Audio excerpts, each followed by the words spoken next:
All right.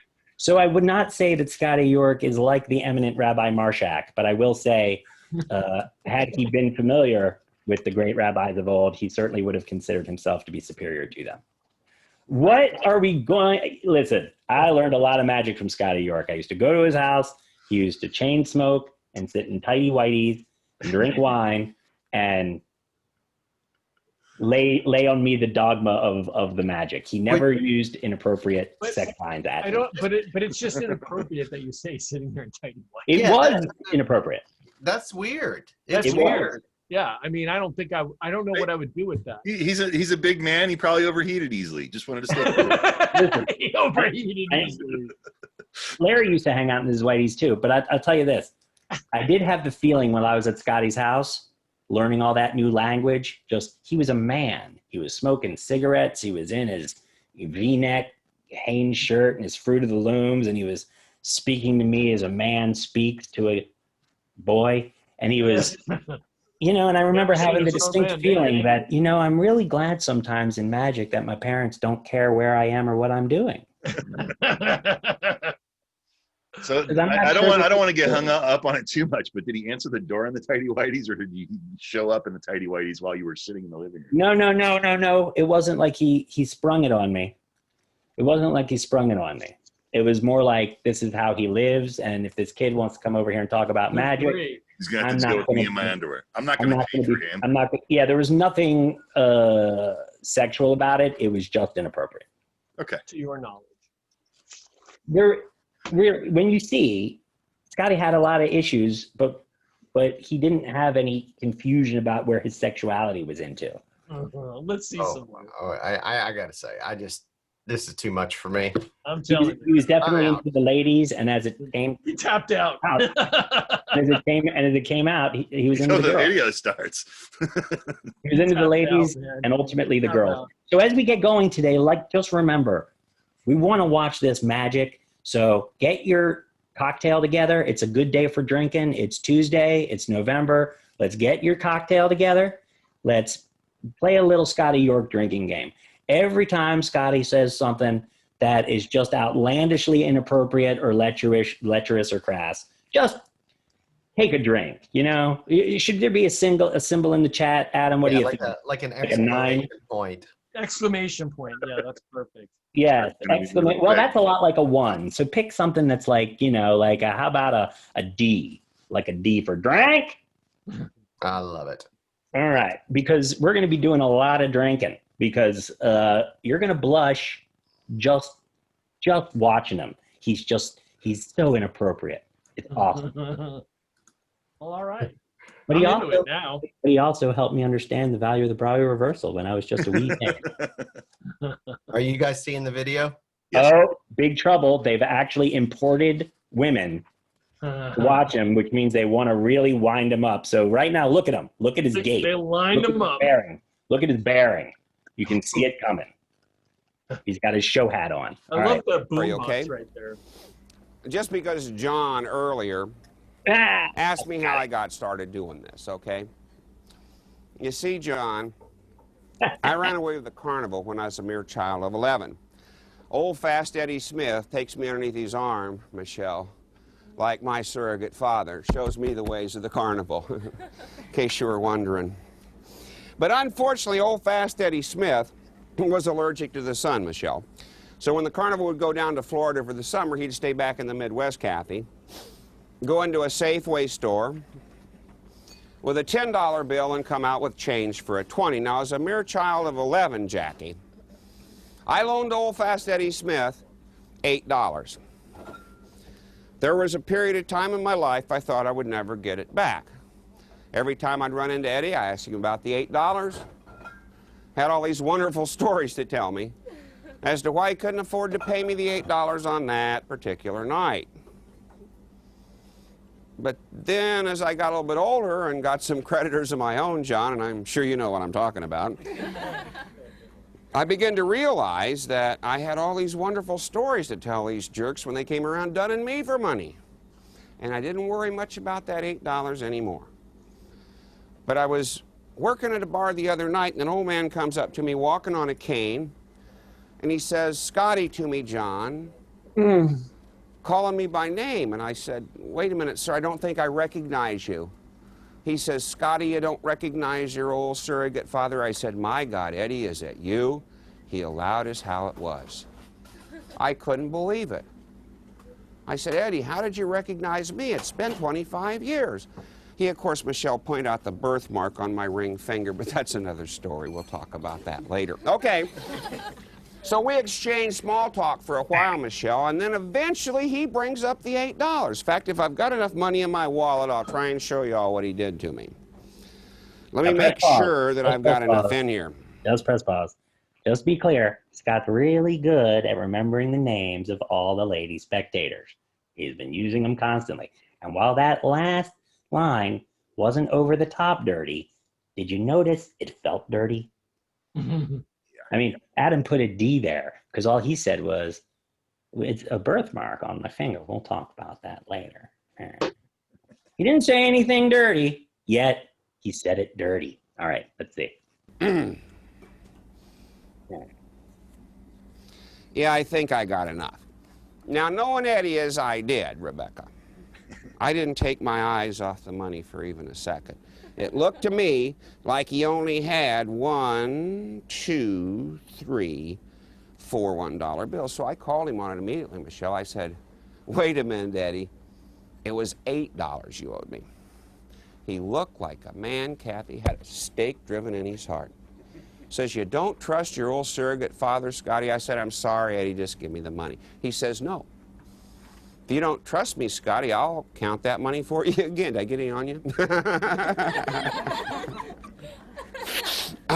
Okay. I'll count that money again. He said, look, Scotty, he said, that's 1. He said, that's 2, that's 3. He says, that's 4. He says, that's 5, that's 6, that's 7, that's 8. And that's $8, and that's what could I do? I knew he'd been counting the money on both sides, John. But he was my old surrogate father, Rebecca. So I finally said to him, I said, Eddie, give me the money in your hands as full satisfaction of your debt to me. And he did.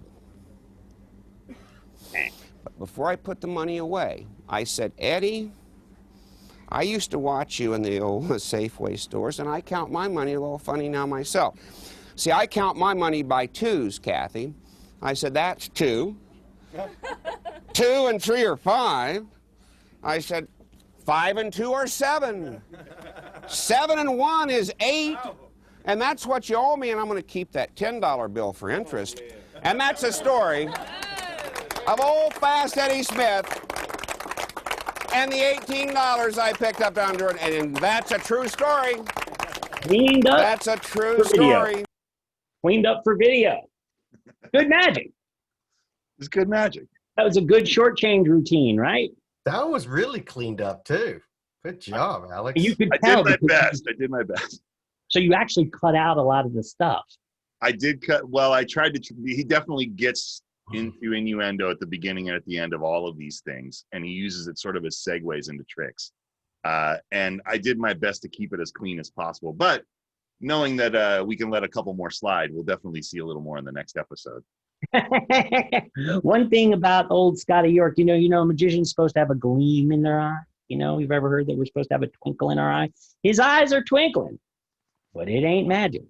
You know, I really like what I'll tell you about him is he's a good performer. He remembers everybody's name. That voice. He remembers everybody's name. If you're a woman. You're a lady.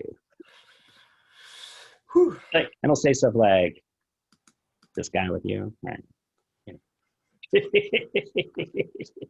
She's like, that's my son Aaron, your friend. That's what he literally did to you, right? Not exactly, but he knew how it felt, you know. My father was a numismatist. What? A numismatist, Creighton. That's not a dirty word, okay? No, that's somebody that collects coins, okay? My father, I think, was probably a lot like me when he was going to the coin conventions. He tried to be funny. I tried to be funny.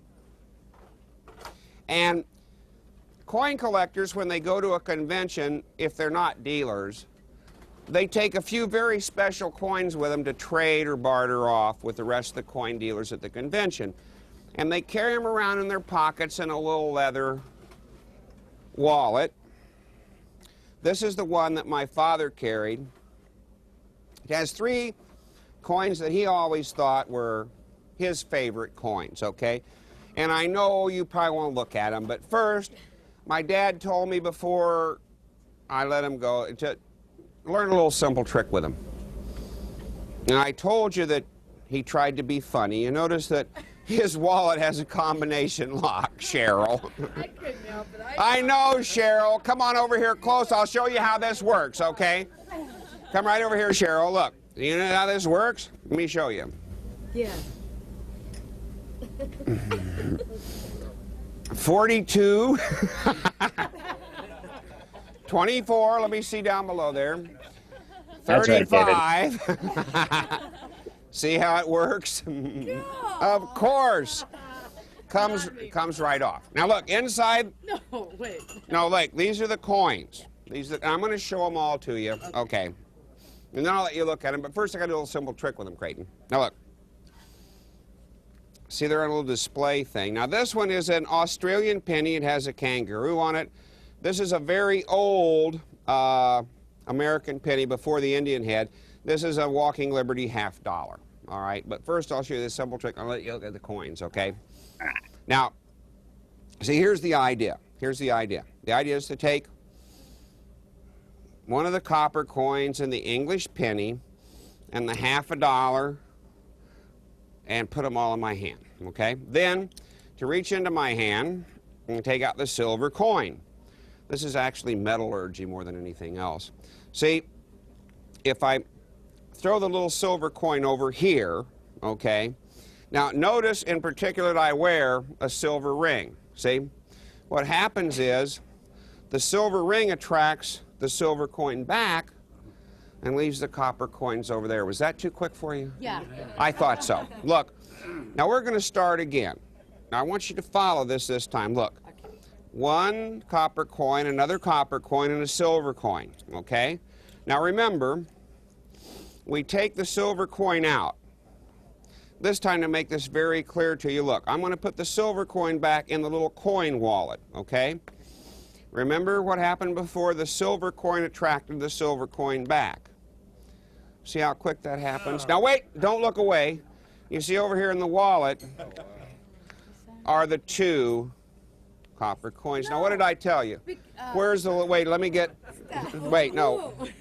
I told you look at the coins. No, go look at the coins. When you get done, please put them back in the wallet for me, okay? Let's have a nice hand for the lovely Cheryl. Oh, you got me all messed up. I can't do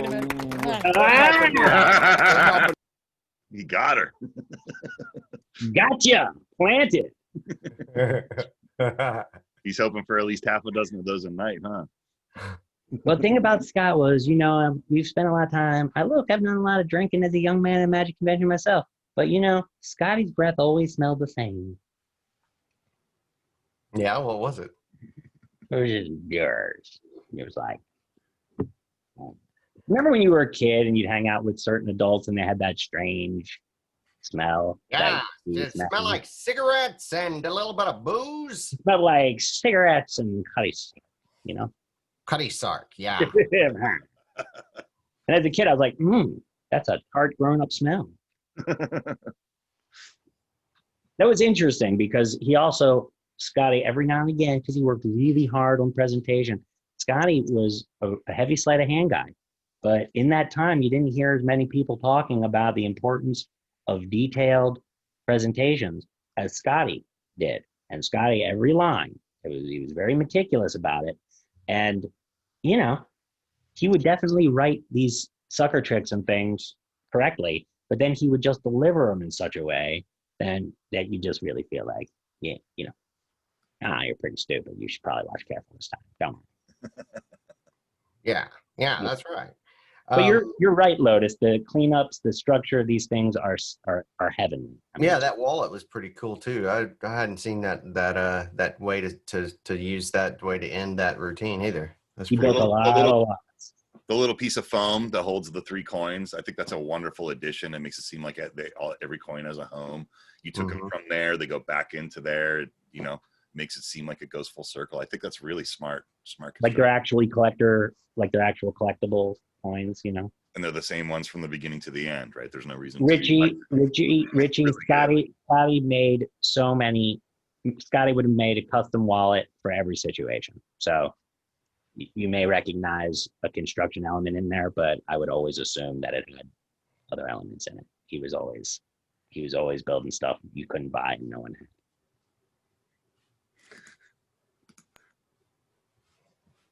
He was like the Todd Laskin of his day, you know what I mean? Yeah. Yeah. Okay. Later, don't tell her how this is done. Okay. Don't tell her how. Where are the stickers? You got the sticky stuff? I'm just kidding. Okay, I'll get them. That's a big one. Here we go. Okay.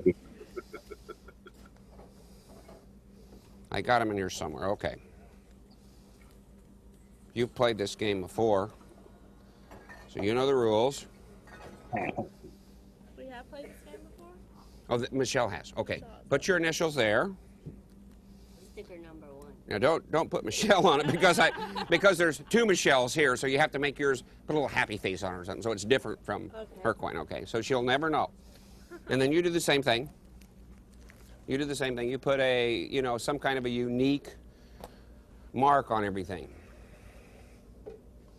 I'm just going to stand here and wait till you guys get done. Okay, and you do yours, you do yours. Okay, nobody's supposed to see or what? No, it's okay if we see. It's okay if we see. Oh, okay. I just noticed that little like servant he's wearing around his waist. Oh yeah. He's got those vest pockets and he's got his little bar apron because he's a bar guy. So he's also one of the early guys to preach about the difference between a real bartender. It's important to know about all the drinks. And so Scotty had a very good, well-reasoned reason.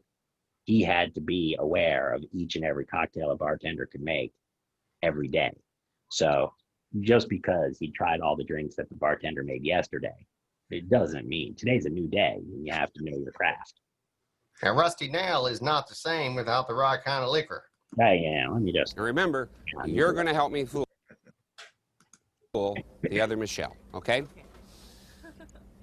We're talking about teleportation. Now, teleportation is like a psychic thing, okay? It's like where you've seen the spirit hands move things around. I don't know. Anyway, let me have your right hand palm upwards. Okay, there's the coin with your initials on it. Okay, what I want you to do is take the coin, hold it very tightly in your hand. Hold it tight, turn your hand down. Hold it tight. Now, you've got your coin. Is that a love note? Okay, now let me have your hand the same way. Okay, I'm going to give you your coin that's got the love note on it. Close your hand tightly on it, turn it over. Okay, now we're ready for what they call teleportation, okay? This won't take long, I hope. It's called mass hypnosis. The idea is to hypnotize people. Oh, hypnotize people. Okay, I'll do it. Wait, I'll do it.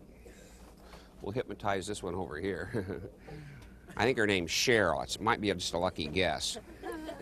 Okay, we'll start with you, Cheryl. Focus, focus, focus.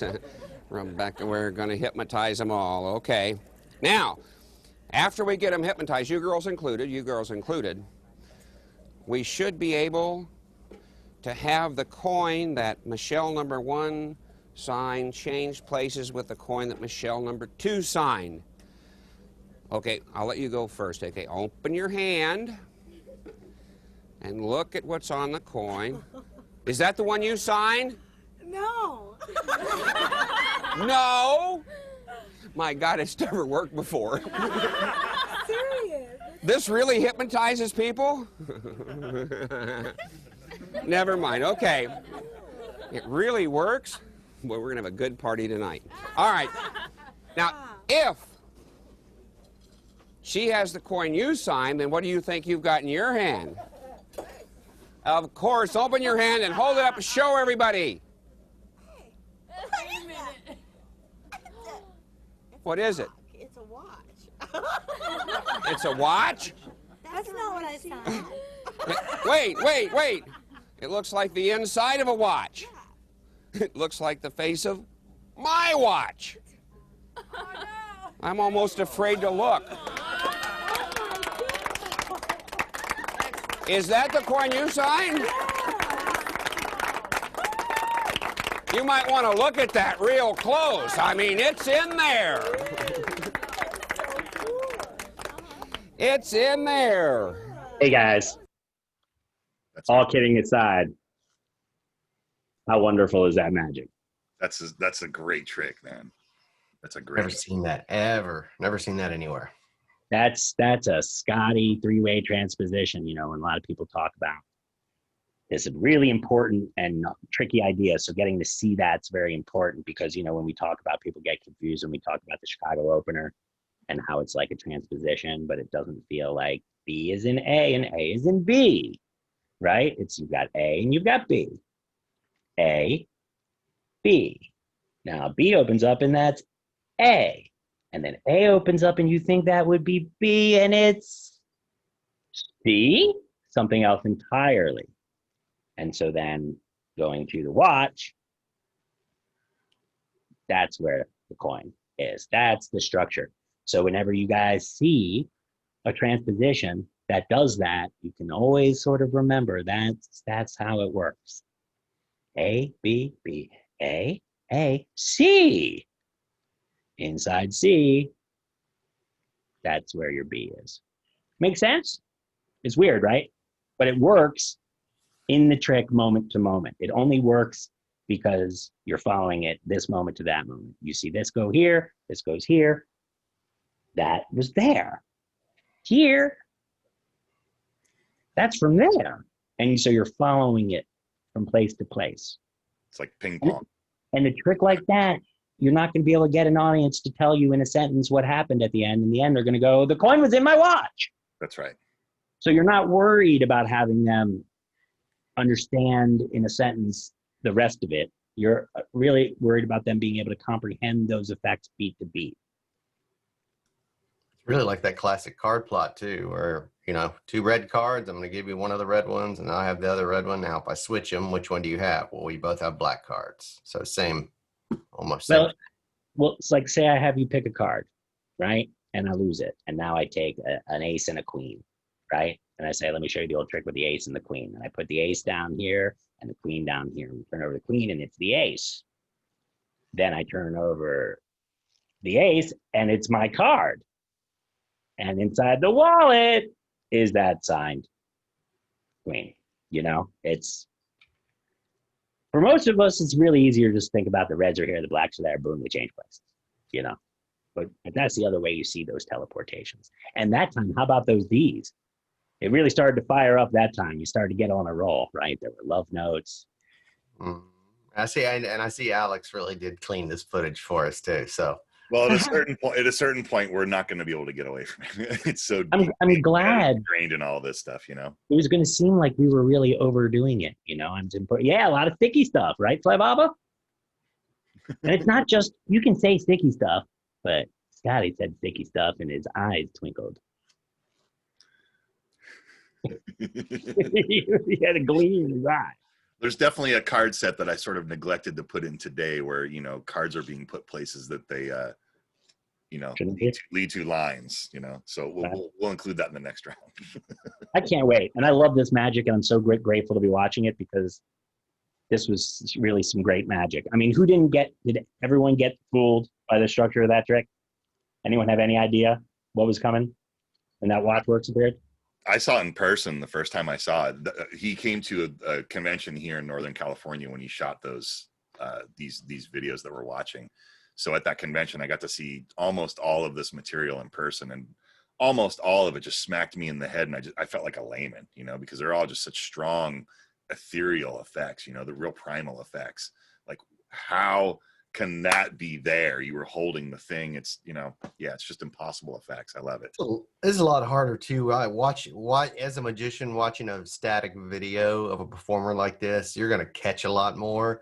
Like if you're there though, in person, live with him, like the misdirection that he's using and everything right there in person, it's going to be a lot harder. But video is sometimes relentless on I mean, it's really hard Like, don't let people videotape your magic. Adam, had you ever seen that trick before? No, I had never seen it before. Okay. Imagine if you were in the bar watching him do it, it would have smoked you even harder, right? If there's alcohol and all the conversation and all the peripheral noise, like there's just you have no chance. You have no chance. All right, what's next? Maybe you shouldn't be honest. No, be honest. You got a $20 bill on bar for just a second. Oh, this is one of the those trick things get where we the 20 can't name back. the Later trick, we right? take the money and keep Right. it, by the way. Yeah. If there's any moths in your pocket with it, I hope they don't fly out. Are you with Michelle tonight? Maybe. Don't worry, Michelle. We'll take a collection. Send him home in a cab. How far do you live, Nick? We'll be able to afford it. Move this one just a second. Could you help me out for just a second, Michelle? Check my sleeves. Check my sleeves. You can touch. Don't tell Nick I shave under my armpits, all right? He's been smiling at me out of the corner of his eye all night long. Look, check under my watch band. It's good and tight. Nice. I'm just talking about the watch band, Nick. Check under my ring. Okay. Check the palms of my hands. You can touch. Okay. Okay. Don't take your eyes off Nick's 20, okay? I don't have to worry about him. Can you see it all right? Yes. Can you see it if I fold it in half? Can you see it if I fold it in quarters? How about eighths? Is it going out of your sight for even a second? No. This is the hard fold, Michelle. It's like trying to tear a New York City phone book in half. Be honest, if that was your $20 bill, would you be worried yet? Yes. You know why Nick doesn't worry? He knows if he can't trust his bartender right, who can he trust? It's just called change for a 20, Nick. Let's have a nice hand for Nick for coming up with the $20 bills.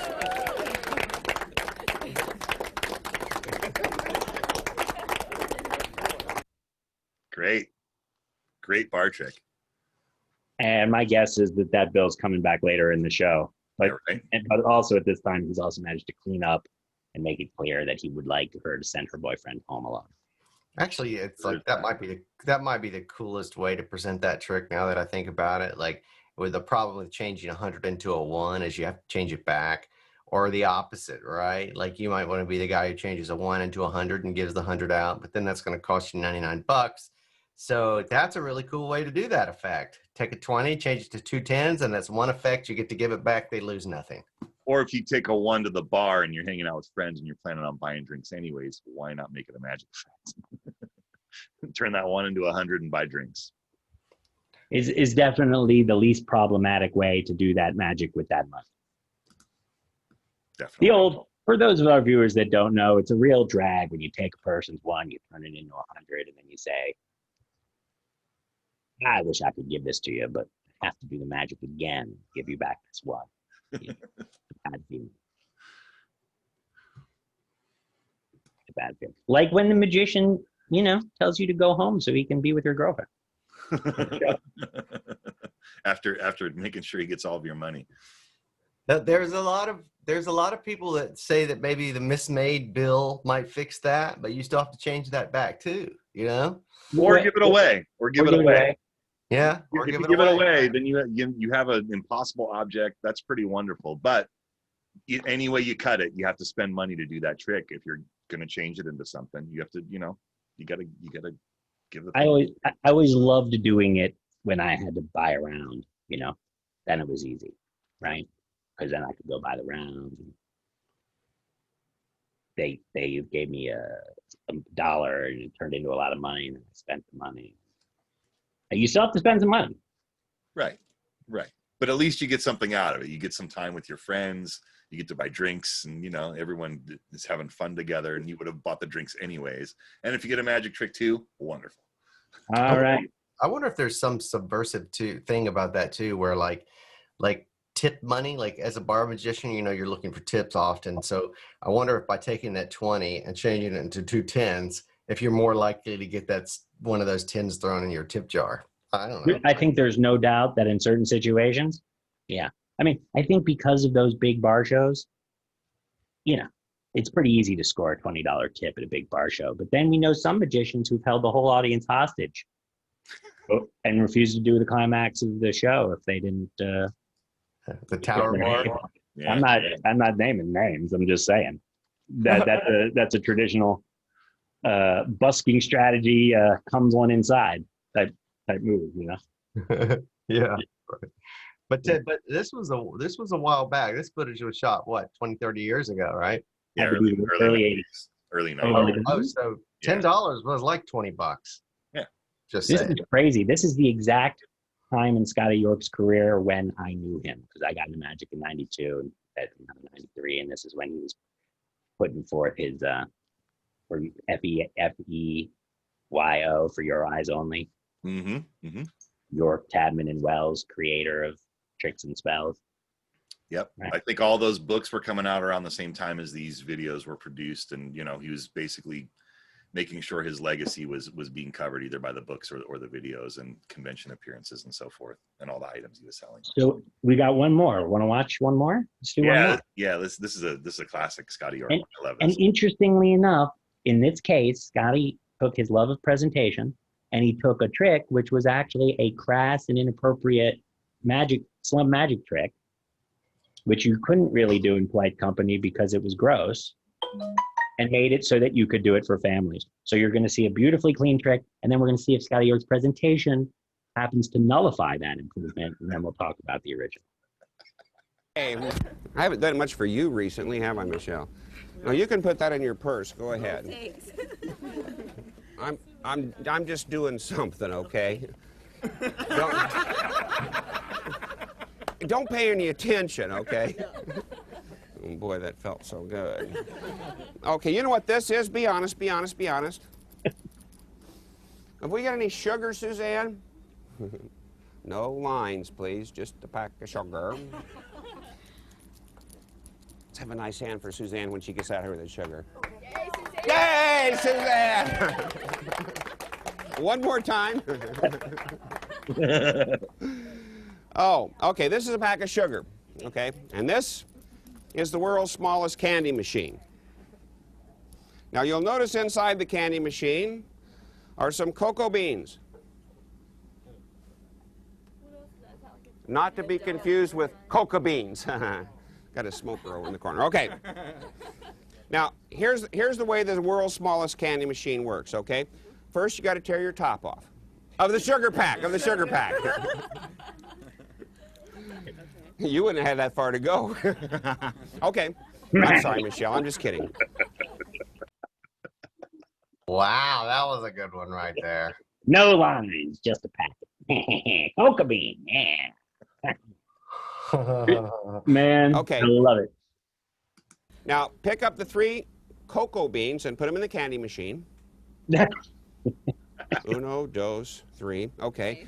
And drop the little piece of silver in. Used to be. And then pour in some sugar. Perfect, perfect, perfect. Less damn small sugar. All right. Now hold out your thumb and forefinger like this. Hold the candy machine on the, we're going to shake up the ingredients, okay? You guys can look in the mirror. Okay. That's about enough. Okay. Let me see how you're doing so far.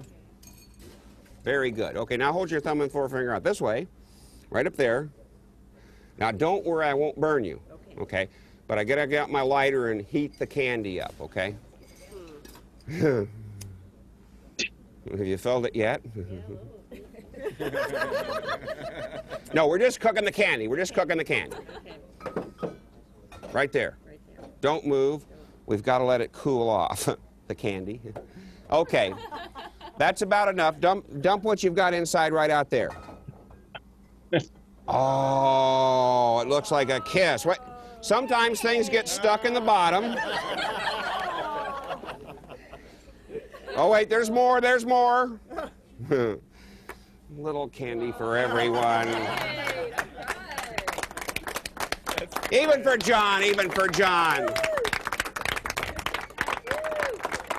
You guys are a great audience. Drinks all around. Yo! The old silver fox. Yo! Rock. Yo! He really does make the clean dirty. So the old pecan, right? Yeah. Put one in the chat if you know the old pecan. Tell the effect of the pecan, somebody. Well, you put some peas in a little tube, and Right. and then you pour out liquid pee into someone's hand. Right. So you tell a person, but what do you tell a person? You have the little container, and it's a lovely brass. You tell a person, but you say this is called a pee can, something like that, and then you put a pee in there, and then you put the lid on it, and you hold out your hand, and you say, look, pee, and then you pour it out, and you pour water out in their hand. You're like, haha, pee. Yellow water. Pee. You just go pee, and they go, oh. Now, so he took it and he made it a super clean idea where you put some sugar and a cocoa bean inside it, and it makes chocolate. And Little silver. And kept the dirty stuff in every look and gesture.